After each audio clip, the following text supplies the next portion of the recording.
Hey everybody, before we start this episode, I wanted to make sure you were aware that we are doing a giveaway in partnership with Greenwood Tulum to stay up to 5 nights in an Airbnb in Tulum, Mexico. Now, all the information's on our site. We'll link to that in the show notes, but make sure that you follow us and follow our newsletter to get the inside scoop on these different things. This giveaway ends May 31st. All right, off to the episode.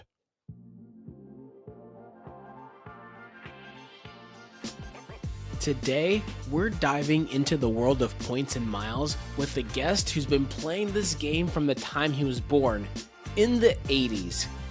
Yes, you heard that right. With us today is Adam Garrett, a maestro in the art of maximizing credit card rewards. Imagine being swaddled in airline miles and hotel points instead of your typical baby blanket. Well, Adam has seen it all. He's done it all. Make sure you don't miss his incredible advice on how he's setting his own newborn up for credit success as well.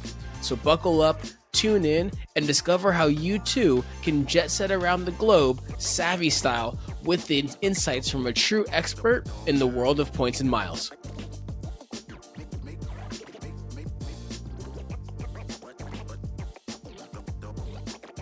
Welcome, everybody, to this week's episode of the Revolutionizing Your Journey podcast. I am your host, DeAndre Coke.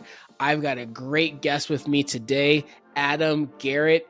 Adam is an OG in the points and miles game. He's been doing this for longer than most people that I know, and we are privileged to have his wealth of expertise available to us and to you today to listen to. So Adam, welcome to the show. Thank you. Thanks for having me. Absolutely. So before we get into it, I want to mention to the listeners, don't forget, we love questions and feedback. So if you have a question, feel free to shoot us a DM on Instagram or shoot us an email at our email address, support@boldlygo.world. Also, don't forget to subscribe to the podcast to get updated on all the latest episodes. And as you know, you can watch these full episodes on YouTube on our channel at Boldly Go World as well. So, Adam, you and I have some history when it comes to the points and miles game. And specifically, I'm going to say that you were probably, and you may not know this, you were actually probably a major catalyst to me really diving in as deeply as I did. And I know in previous episodes, I think maybe episode 1 or 2, I talked about being a financial advisor, running a practice, helping clients, and them asking me what are good cards for travel and things like that. That's really what got me into starting to research. But you and I had a run-in 2016, and I know this because the Chase Sapphire Reserve had just came out, and I believe it was fall of that year. And we somehow got into talking about points and miles, and you started breaking down strategies to me over a cocktail, and I was like, oh my goodness, there is so much more to this world than I realized. And I was fortunate because the Chase Sapphire Reserve had just came out. You said you should get this card. I got that card back when it had 100,000 point sign up bonus, which I've only ever seen once in the 8 years, one other time in the 8 years since that I first got that card. And that's what really started my journey in points and miles. So Adam, I would love for you to introduce yourself, who you are, tell the guests, and we're going to jump into this thing because I know you have a wealth of knowledge, and I'm excited to unpack your strategies, and the listeners to get to hear this one. Appreciate that. Yeah, it's been like you said, it's been a long time since this has started, and it really started when I was a little kid. But before get into that, just share a little bit about who I am. I'm a real estate agent in the Southeast Virginia area. Primarily, that's my full-time gig, and then on the side, I also run the credit card acquisitions, spending strategies, and then usage for the real estate firm of over 100 agents that I work with. One that my dad is in charge of, Garrett Realty Partners. Very nice, very nice. So, I mean, you have that means you have access to a pretty large world when it comes to credit card points, all those different things. So, you said that this started as a kid. Would you care to elaborate how the journey Sure. goes back that far? Yeah, so I was born in '85. My dad got his first Amex in 1980, and he was using his personal spending and business spending to maximize points, essentially. So the SPG card that used to be available that essentially got 3 Marriott Bonvoy rewards per dollar spent. That used to be his bread and butter when it existed. When I came on the scene later on, so do we would do travel as whether it was for his work where he would go to conferences or as a family, like we traveled to London and other parts of the country, and it was fantastic using points that were from spending that was already happening and just maximizing it. So I grew up in that, and then later on, I met my wife. I was at the time in grad school at Regent University in Virginia Beach, and at that point, we neither one of us were all that young. We were, both getting up there in age, and so it was important that I was able to get better prepared for a family. And because she was the first girlfriend that I ever had, I really wanted my first girlfriend to be my last girlfriend, and I was able to kind of hit the jackpot with her. So essentially, we really hit it off relatively quickly. We didn't get married until 4 years later, but one of the reasons why it took a bit was because I wasn't in that great of a place financially at the time. I was taking on student loans, didn't have a job, full time student, and so it was important that I get in a better place financially. So I was able to get a job as a youth minister and also start at Garrett Realty Partners. And I was also, as I was thinking about, getting better in finances, thinking about credit, thinking about maximizing rewards. I'd never really gotten into credit cards before then, but when I actually had an incentive to be able to do things, not just for myself, but also for my wife, thinking about future kids, really got a lot better with credit first so that I could purchase a house. And second, I was able to use that better credit so that I could then go and just maximize the points. And it's something that started off kind of slowly, where it was first just all about cash back, no annual fee cards, and then it grew over time to something that I never thought that I would be doing because I just didn't really care that much about finances. So, but there was an actual incentive once I met my wife to be able to provide better for her, for family, etc. So, I had been kind of banking on my dad's points for a long time. Like, for instance, there was a time in 2007 when I went to India where he flew me in either business or first class to India because I had a bad back, and he did it on points. There was just plenty of other times when he used his points that I could go on, especially like mission trips. So, like the thing in India, that was mostly me spending time doing qualitative research and teaching qualitative research in a charitable Christian hospital there.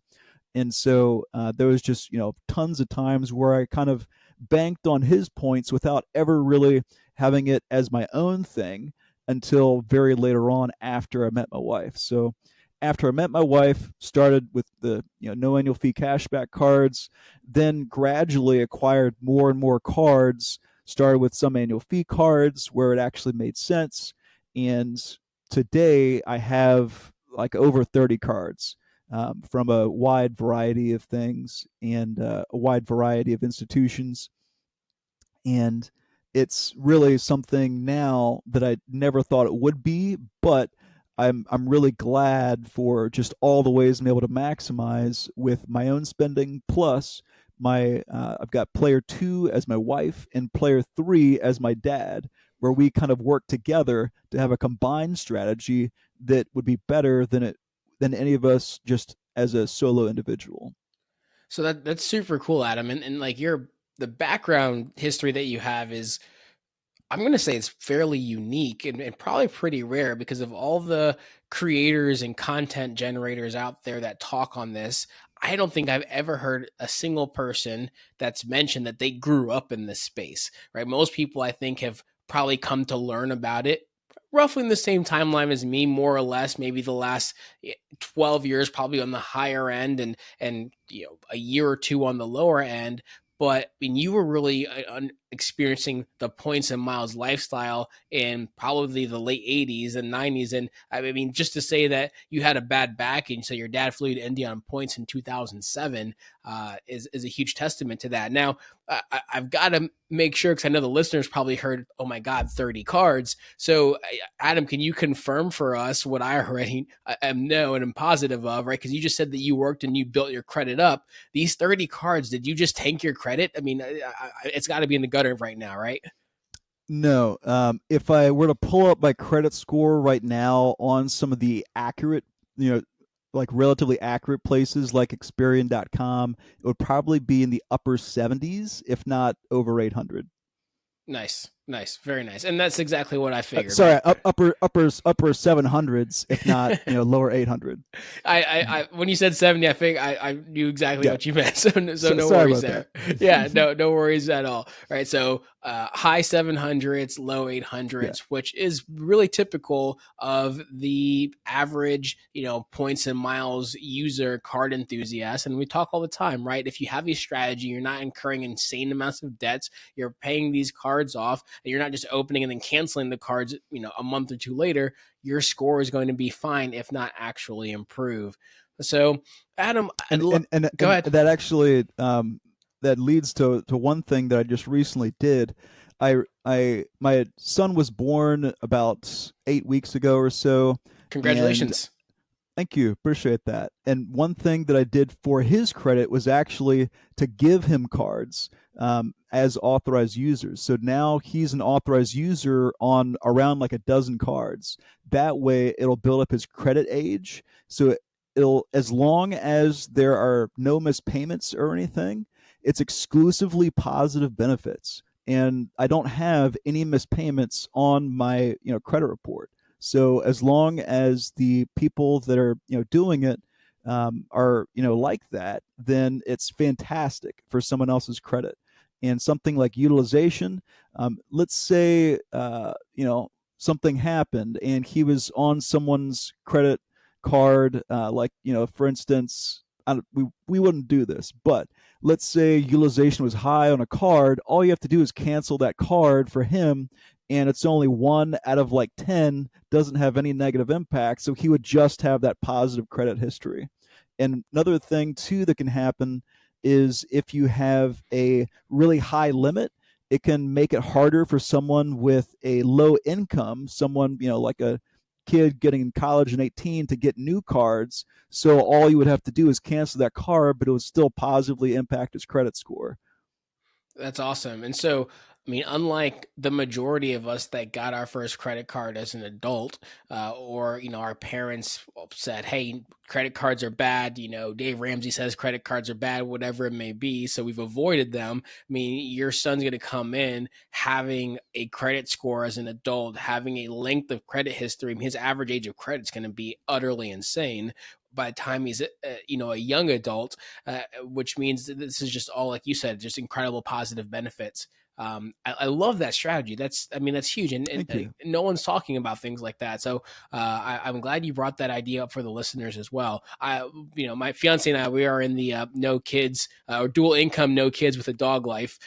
So I don't think we'll be using that one, but I do know people that listen and listeners that will absolutely want to take note of that.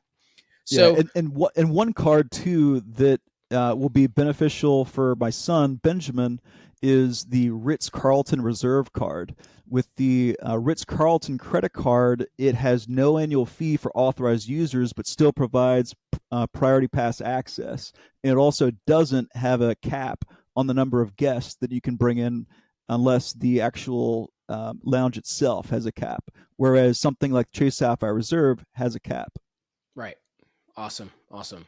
So let's talk through a couple things, because I would love to know, Adam, one, what are some of the most kind of memorable trips that you've taken with points that you've acquired, whether, domestically, internationally, whatever, maybe, or stays in amazing places. Cause I know you have a ton of them through our conversations. And then also love to hear about some of the top cards that you hold and why do you love these cards, and what else is out there? Sure. So essentially, my wife she has immune deficiency, and she also has it's really easy for her to get motion sickness. So, like when we went to California one time for visiting her brother for graduating from a school in Reading, she had motion sickness like the whole time. So it was a fantastic experience for me, but not as much for her because of her difficulties with that. So because of that, I've actually the only time I've traveled internationally since we got together is a trip that I already had booked before we got together.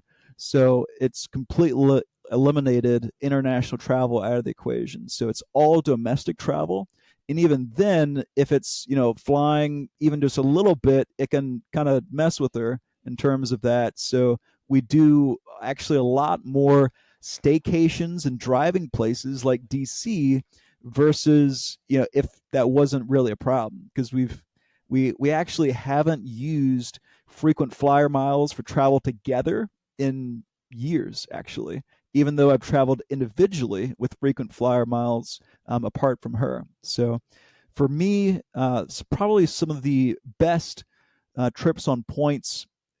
I would say, besides the one in India that I already mentioned, it would probably be Disney World, where we covered our uh, hotels, our food, for the majority of the food, the theme park tickets, and the flights with points, where the number one expense was tips for the restaurants that we went to. So we used the pay with points for the Chase Sapphire Reserve for 1.5 cents per point in order to cover the theme park tickets. And at that time, you're also able to put in things for the Disney dining plans. So we got the best plan that was available. For instance, we did one like the day that I proposed. We had dinner beforehand in Cinderella's castle, and we were able to cover it with points. Where I had to, pay extra for like a little tiara thing that I got for her, that I, just wanted to give her, that was like presented in the castle and stuff. But um, the main expense there was the just the tips. So like there was a friend of mine that I stayed with. She stayed in a Disney hotel, and she was able to, because she stayed in a Disney hotel, we're able to use the pay with points, the Chase Sapphire Reserve, to also cover the dining plan and the theme park tickets. So that was and that was probably one of my favorite times with points. Now it's you're not really maximizing points at 1.5 cents per point, but at that time I was still pretty low as far as real estate goes. I wasn't at the degree of success that I am today, so I was able to use the points in a time when I didn't have that much cash on hand to be able to cover expenses, to be able to do a trip that I otherwise wouldn't have been able to afford at the time. No, I really love that you bring that up because on our show we constantly talk about, hey, don't redeem your points unless you're going to get 2x of value or more. But I'm going to jump in and say at the same time, use your points the way you want to use them as well, right? The way that it's going to make the most sense for you. And I know you know very, very well how to maximize points, very well. But I think I would sum up And the I same. generally agree with you on the 2 cents or more for Exactly. something like Chase Ultimate Rewards. Exactly. But at the same time, you know what? Utilize points the way that makes sense for you, the most sense for you, most sense for your family. Because you know what? You had an incredible experience in Disney. You said your number one expense was tips, which I don't think I've heard anyone ever say ever. Right. So the trip was nearly free outside of incidentals. And you know what? I don't think you were there, having dinner in Cinderella's castle thinking, man, I could have gotten an extra half a cent per point, right? Like you're the whole time you're just like, man, we're balling right now, and we didn't pay it out of pocket. So I think that's an incredible story, and for the listeners, that I think it's great to also know that do what makes you happy at the same time. Yes, we try to put the best advice out there, but do what's going to make you happy. Yeah, and I think that your income level and cash reserves for the for travel expenses, that does impact the kind of level that you'd want to consider, as well as, of course, the amount of points that you have. The lower the number of points you have, and the higher your income level, the higher the redemptions that you should be seeking to get in terms of value per point. Absolutely, absolutely. So Disney was a And top. Go ahead, go for it. yeah, so Disney was one. There's a few that would probably be very memorable. One would be 5 nights at the. This was just a staycation at the Marriott Oceanfront in Virginia Beach, but it was 5 nights that was fantastic. I was a little concerned about the hotel because I saw it had a 3.9 out of 5 review, but the place was fantastic. It was one of the most relaxing stays that we've done. And even though I was just really concerned about 3.9, but really the place was great. The food was great. I had platinum status with Marriott at the time, so I was able to get the free breakfast there. The lounge was closed, which I really like it when I'm able to get into a lounge. So that was a little disappointing, but I knew it in advance, and it was a fantastic stay. Another example would be 3 nights at the Salamander Hotel in Virginia. And U.S. News and World Report, last I checked, that's the top hotel in Virginia. Another just staycation, essentially. It's in pretty close to D.C. And basically, first 2 nights we stayed from a sign-up bonus on the Choice Hotels credit card, and because they were giving you 4 points per dollar spent the first year, so was able to stay 2 nights there, 55,000 Choice Hotels rewards per night. And then the last night we stayed there from purchased points, where the purchased points were a little less than $300. And keep in mind that the nightly rate there for the time we were there was over $1,200 per night. So essentially, we're able to get 75% off that one night and over 90% off the whole stay, because of the fact that we were using a combination of purchase points and points that were acquired from a credit card sign-up bonus. And of course, not including some of the additional expenses, like we ate other meals at the hotel, but it was a fantastic stay. Another example would be our honeymoon. So the first few nights we stayed in Richmond at the Jefferson Hotel, Beautiful, which beautiful is hotel. it's a fantastic hotel. In that case, we didn't actually use points, but we did use the Fine Hotels and Resorts collection from Amex to get some additional perks like free breakfast and things like that. And it was a fantastic hotel. Then the next 12 nights, we flew from Richmond to Vail, and with Vail, we stayed 12 nights at what is now the Hyatt, I believe. At the time, it was the Marriott. At the time, it was the Marriott Mountainside Resort, and it was a Category 9 Marriott at the time, which is the highest category of Marriott. And it was a fantastic stay. The first 5 nights we stayed with pay with points from the Chase Sapphire Reserve, which again, not the best, use pay with points, but the nights then were cheaper than the latter 7 nights. The latter 7 nights were much more expensive for the cash rate, and so those were the nights where we used a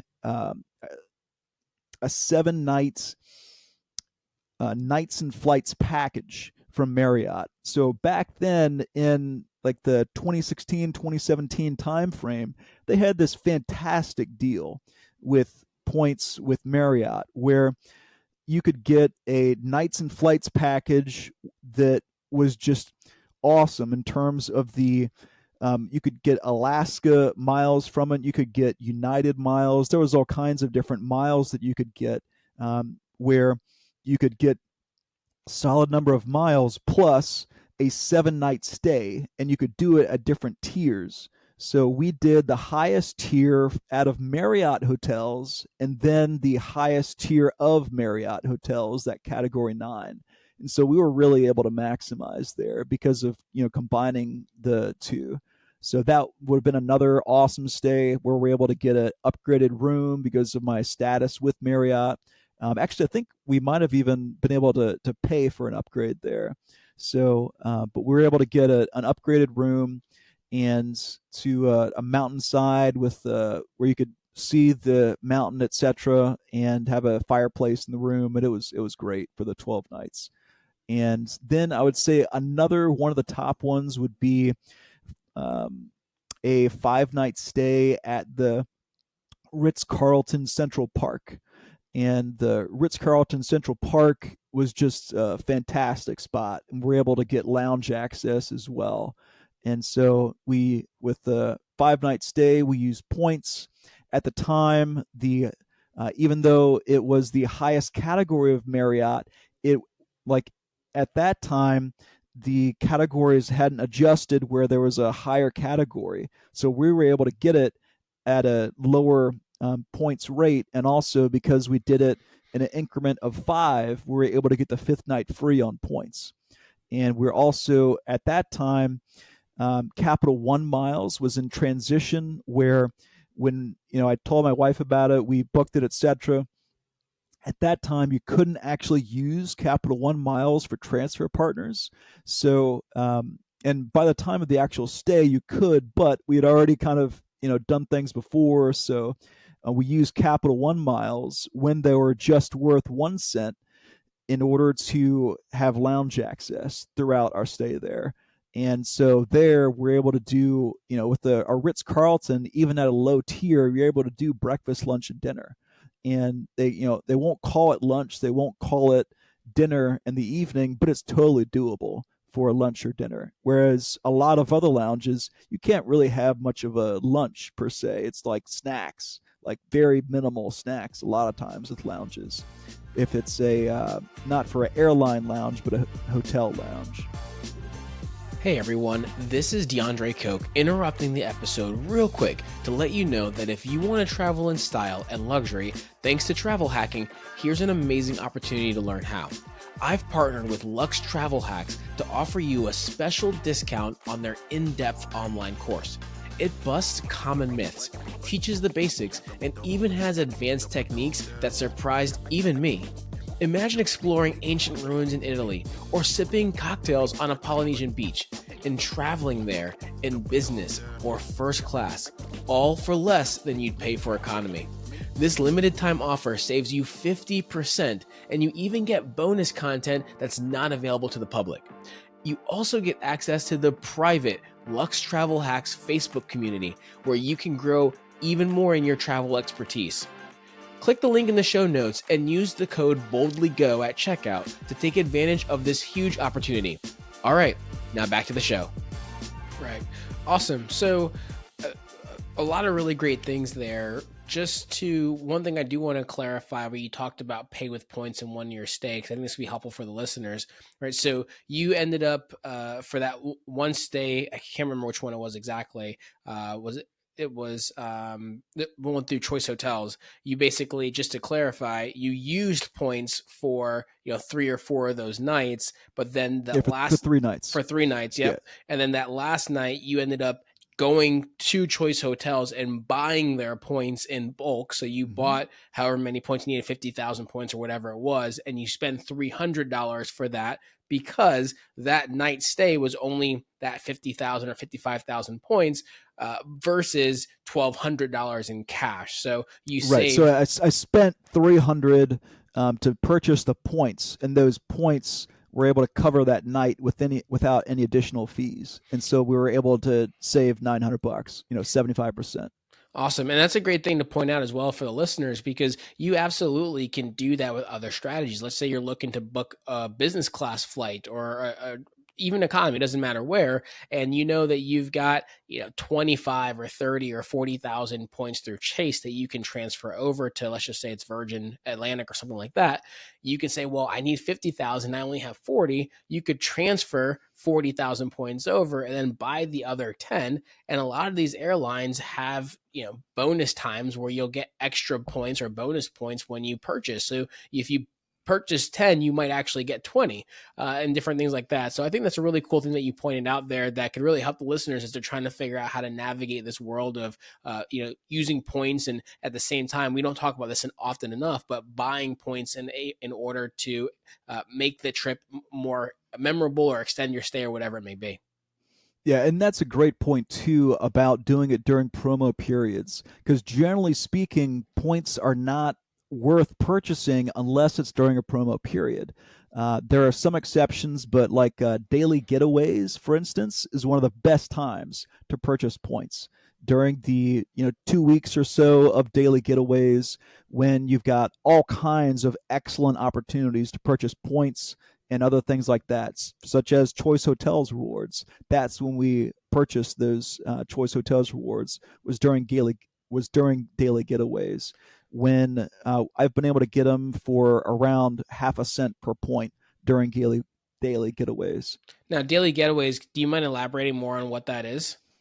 Sure. So daily getaways is this thing that happens every year, and it's just all different types of points and night certificates at various hotels, or also car rental places. Like the only Hertz points that we have is ones that I purchased for my dad during daily getaways. It was this fantastic deal on points. And even after Hertz has devaluated their program since then, it was still a fantastic deal for current usage of those points, because you're able to just get very, very high value per point doing. And so there's opportunities with purchase points that sometimes you won't have with points that are only available with credit cards. Got it. Got it. So, Adam, I'd love to talk through maybe some current strategies, right? Or what are you doing now? You're 30 cards in. Are you still opening cards? If so, what's on your Yeah. radar? What is someone that has an advanced skill set when it comes to points and miles usage? How do you keep going, right? Because I think what could happen to individuals is they get maybe 3, 4, 5 cards, or hopefully they follow our newsletter and they got the list of the list in order of at least the first 10 they should get. And maybe they're there and they're like, okay, what's number 11? Right. So where do you keep going at this point? So, yes, I have a relatively massive list of cards that I still want. That said, once you get into upper tiers of the number of cards you have, there are sometimes cases where you might be denied applications for credit cards because you have too many cards going. So, one thing that's important when having a lot of cards is using it with businesses, nonprofits, etc., rather than them all being personal credit cards. If you're putting all of the credit cards that you acquire on personal credit cards, not using any businesses or nonprofits or anything, you're going to be a lot more limited than if you expand to business cards, ones for nonprofits, etc. So that's been a huge part of my success with getting different cards, is including those business credit cards. And as far as where I go from here and managing all those cards, I think that there's some excellent apps and also some excellent websites for managing all your credit. Formerly, Mint was fantastic. Now Mint is gone. So I can't really provide that much of an updated strategy there, because I just transitioned over to Mint the past week or two myself. But something like Mint would be excellent. If it's anything close to Mint, supposedly Credit Karma now has some of their things, but I've also heard some bad reviews about Credit Karma regarding the transition, about it not having as feature rich of things, as of resources as Mint used to have. So something like Mint is excellent for seeing all of your like accounts in one place. Wallet Flow is another good resource for seeing exactly what cards you have. Another thing that's been really helpful to me is a Ward Wallet. With a Ward Wallet, I'm able to see what sort of points I have, when the expiration dates are, when the expiration dates are of certificates that I have, and even if the program can't integrate into a Ward Wallet, such as United, I believe, you're able to manually input that data, whereas it'll automatically track the vast majority of programs that I have, and I have points in a tons of programs. Yeah, I use a Ward wallet as well for helping track. I will say I haven't used it personally, but I have, on the financial planning and wealth management side, clients ask me oftentimes, what are programs out there to help them try and track their finances and expenses and budgeting and those type of things. Mint was always my go-to that I recommended for that purpose. I believe this will also cover on the kind of seeing your accounts and everything as well. But a place I hear a lot of people transitioning to, again, haven't used it myself, can't really sign off on it, is an app called Monarch now that has a lot of those benefits. So maybe something for those that are interested and kind of heard what you said to look into. But I know from kind of tracking all of your points and such, a Ward Wallet is a really great tool. So I appreciate that recommendation there. So Adam, you said that you still have a list of cards of where you're going. You said that you still have things that you're adding to. A question I have for you is for the listener that heard what you said and say, okay, well, I you just said that to have everything in your personal name. I don't own a business. Can I have a business card? What would you say to that? So if you don't have a business, then be, if you're going to maximize, you might even consider acquiring something like a business. But also, some people have a business without really knowing it. For instance, if you are an Uber driver, then you can have a business from that. If you are someone with a nonprofit, then you can have a credit card with that nonprofit as long as you're getting permission, etc., from the owners for that. And there are some options with that where people in business working for someone else or people in business working for themselves, even if you don't have an LLC, if you're a sole proprietor in business, you can often get a card yourself, even if you're just selling a little bit of eBay on the side or something like that.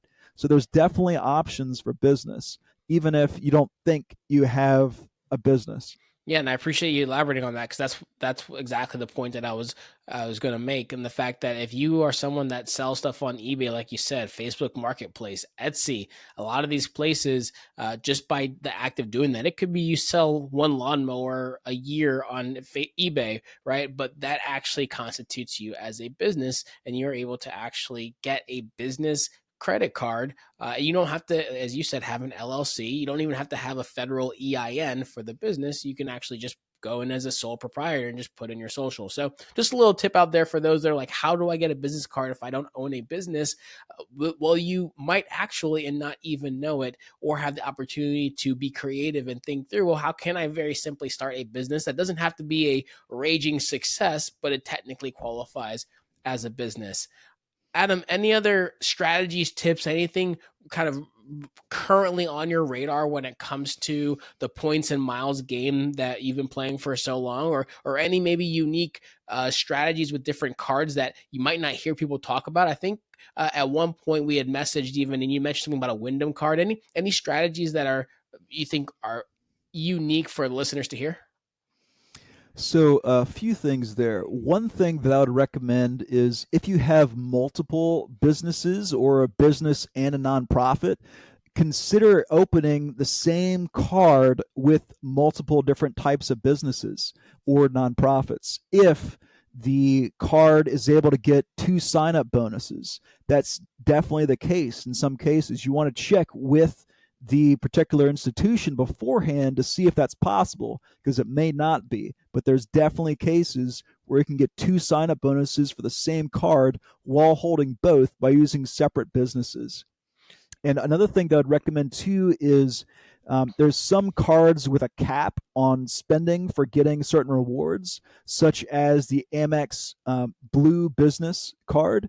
And within a 1 year time frame for the same business, I was able to get two of those where they've got $50,000 caps on spending in order to get the 2x Amex membership rewards per dollar. So don't think that it's just limited to one necessarily. There are some cases that'll be like that, but don't assume so. Be sure to seek out the business to see if it would be possible to get multiples to get above what would typically be the cap.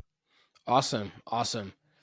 So another thing that I would recommend is consider some cards that aren't really pushed that much by some places like the Points Guy or by a lot of other travel hackers. There are some travel hackers that are really popular that are doing things. You need to understand the advertising incentive of some of these people, and that even though they've got great content, the Points Guy is the number one person that I follow because of the volume of content. I would say 1 mile at a time is probably number two up there, but it is important to keep in mind the advertising incentive that they have and not just to trust their list of the top 10 credit cards. I do recommend getting an expert recommendation from someone rather than just relying on the Points Guys list or something like that, because the Points Guys list is not tailored to you, and the cards that they would recommend, even if they have something that is tailored to you, might eliminate certain cards where they're not getting an incentive for referring that card to you. And so it's very important to consider things like Choice Hotels rewards, Wyndham rewards, other places where there aren't referral links, because a lot of like individuals, it's not just the people that are the big boys like TPG. A lot of individuals are pushing cards where they're able to get referral links rather than cards where it's actually very solid product without having referral links associated, such as the Wyndham Rewards credit card. Wyndham Rewards credit card is a fantastic card. It gets five Wyndham rewards per dollar spent on gas. It also gets five per dollar spent on utilities. Actually, it's 8x on gas, 5x on utilities, 5x on advertising. And the card is around like $100 annual fee, I think a little less.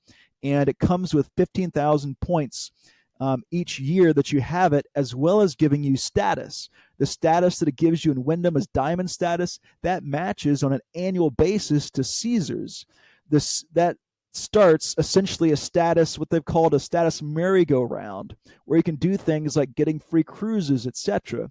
And even if you don't get into all those weeds, it's a fantastic card just by itself. Even if you didn't spend anything on it, it'll be awesome. Just holding that for less than $100, getting 15,000 Wyndham rewards, that by itself would be worth it.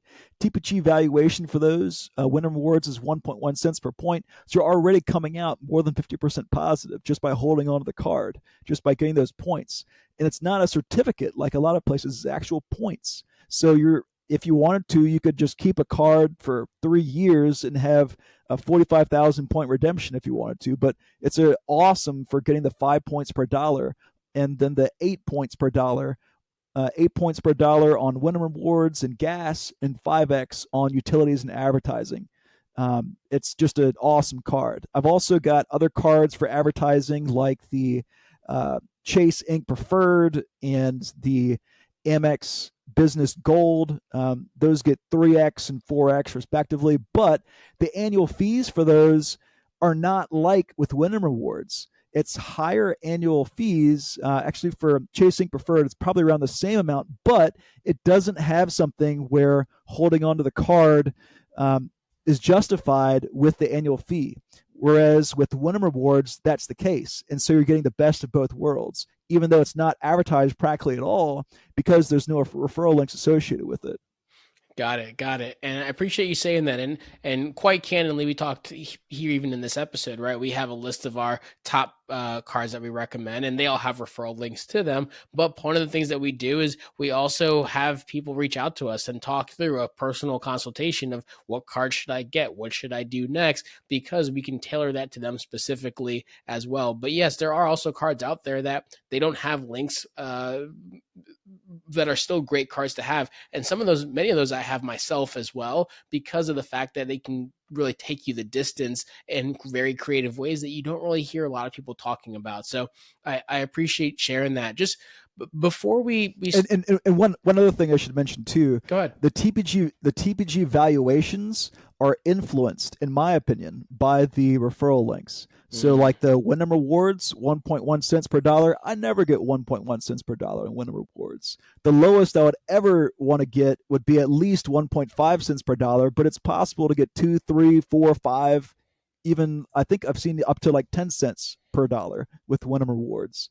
So, don't discount, don't just trust the TPG valuations. Same thing with Amtrak. I think their Amtrak valuation is low. Also with Choice, they only give it 0.6 of a cent, but you can get, I think I've seen like 20 cents, a 20 cents redemption with the Chase Ultimate Awards, where 20 cents per point in value. So, like Choice and Wyndham, there's a lot more value to be had than a lot of people are talking about. Awesome. Appreciate you sharing that. Adam, I want to transition real quick. Hit on something that you mentioned at the very beginning of the show is that you work with managing cards and such for real estate agents. Do you mind talking a little bit about that? Just because I'm sure we have some real estate agents that listen and follow the podcast, and they are business owners themselves, right? So they have the ability to get business cards. So do you mind sharing a little bit more about that?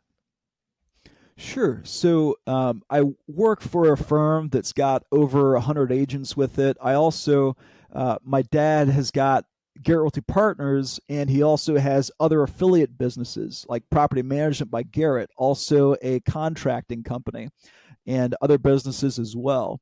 So we're able to get cards with multiple businesses, and with the business spending, it can be relatively high, where in some cases it can make sense for a business to actually hire an ongoing consultant for giving them recommendations on acquiring new cards. In some cases, in my case, I'm able to acquire a lot of those cards myself because of my place and role in the business. Also, in some cases, you'll need some ownership as well. But as someone in the family, that's something that is possible more so for me than it would be for just anybody.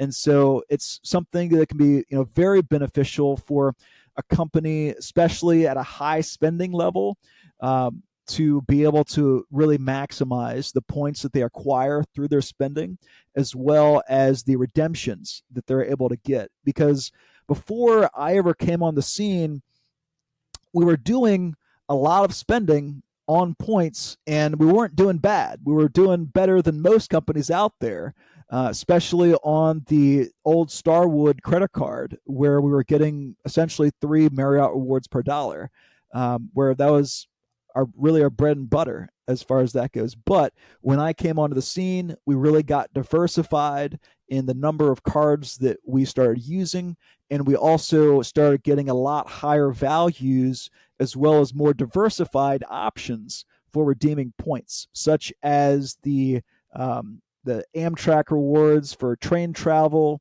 The let's see, we were already doing flights, but doing it with more carriers.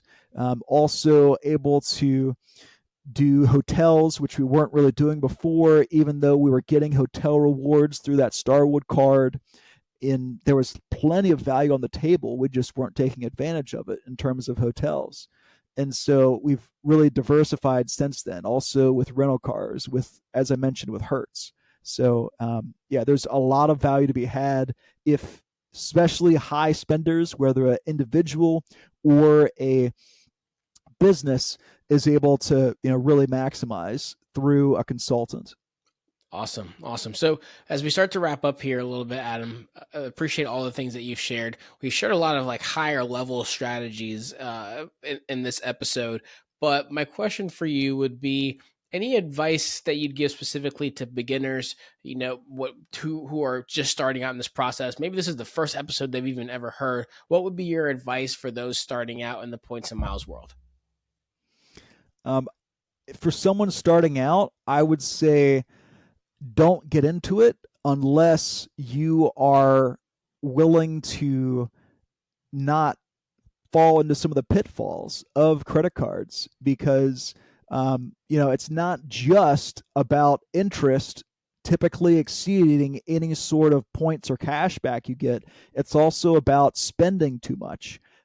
Dave Ramsey really does make some great points that it's not just about the actual interest, but it's also about the higher spending that people tend to do. So if you're not budgeting, I'd really recommend acquiring a good budget and acquiring good tools so that you're not losing more without even knowing it if you're not paying any interest.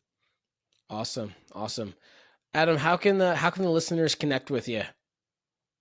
So, AdamBGarrett.com is my real estate website. AdamsPoints.com is my site for points. I also have a Facebook group, credit cards and debit cards, points, miles, and cash back for free travel. And I've also got a number of other places like LinkedIn, Instagram, Twitter, all at Adam B. Garrett. Awesome. We will make sure to attach all of those in the show notes as well so that people can connect with you and also maybe even join your Facebook groups. I think that's been a great community as well. And you also often give a lot of great advice and new information out there. So that's a really great place for people to go and learn more just through following the Facebook group. Uh, Appreciate that. yeah, absolutely. Adam, I know that you haven't gotten a chance to do a ton of travel, it seems. I know you have an 8 week old. By chance, I'll just throw this one out there. Any future trips planned or anything on the bucket list or horizon that Yeah. you're thinking of? Yeah, there's one that I really wanted to do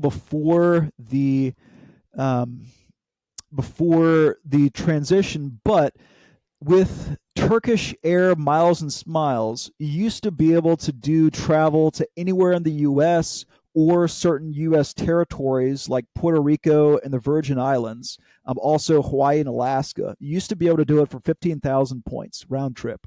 Now you can do it for 20,000 points, which is still a great deal when you're talking about going to Virginia to Hawaii round trip in economy for one person. So one thought that we had is to do Virgin Islands, and U.S. Virgin Islands.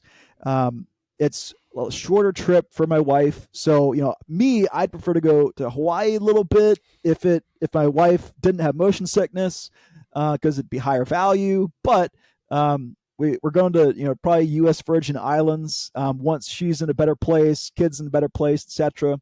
And it's no longer 15,000 now; it's 20,000, but still a great deal where we're able to do direct or indirect travel to the U.S. Virgin Islands for 20,000 points per person using the Turkish Air Miles and Smiles, which are a transfer partner of a number of currencies like Citi or Capital One, not Amex, but with Turkish Air Miles and Smiles, we're able to get there in economy. You can also do the business or first class, and it's still a fantastic deal. It's just hard to find availability with business and first class. If you can find it, take it, because it's a fantastic deal, but just hard to find that availability. So going there and then using 15,000 Wyndham rewards per night at there's a few places actually there where you can get over $500 in value per night using 15,000 points per night at a Wyndham Rewards hotel. Again, TPG is only valuing these 1.1 cents per dollar, so getting that high of value per point, over 3 cents per point, is relatively solid as far as Wyndham Rewards goes. And so that's probably one of the top on our list. Awesome. Awesome, Adam. Any final thoughts before we wrap this one up? It's been great to reconnect. It's been nice to be a little part of your journey and hear about that, and it's just been nice to be on the channel, and appreciate you having me. Awesome, Adam. Well, thank you so much for the wealth of knowledge that you've provided. Thank you for the advanced strategies as well. Candidly, thank you for the introduction back in 2016 to the Chase Sapphire Reserve, because honestly, I don't know where I'd be if I didn't start or if didn't grab that card 8 years ago, essentially. So I really appreciate your wealth of knowledge today and you being on the show, and excited to hear about the future trips that you have, as well as connecting with you more in the future. And I know you always provide a wealth of knowledge in that Facebook group of yours as well. I appreciate that. Awesome. For the listeners out there, don't forget to like, share, subscribe, and tell your friends, and we'll see you on the next episode. Have a great rest of your week.